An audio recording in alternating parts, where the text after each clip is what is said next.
لو منتجك فيه عيب واضح وصريح مقارنة بمتطلبات السوق، هل تفتكر إن من الذكاء إنك تحاول تداريه ولا إنك ترفع راسك وتحتفل بيه؟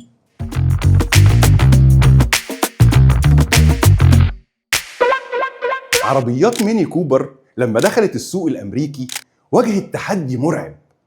الثقافة الأمريكية أصلاً بتعشق العربيات الضخمة، سياراتهم كلها كانت بتبان يا عيني قزم جنب العمالقة الكبار دول. ميني كوبر ما أعلنتش إن عربيتها واسعة ولا كذبت على العملاء، هم عملوا حملة ذكية جداً واحتفلوا بيها بالحجم الصغير وقالوا إيه؟ إحنا أصغر بس أسرع وأوفر وبندخل في أي مكان. حولوا العيب لهوية وفخر وتفرد. لو عندك عيب واضح في طبيعة منتجك ومش هتعرف تغيره، واجهه بشجاعة واحتفل بيه واعرف ازاي تسوقه كميزة تفرقك عن كل المنافسين.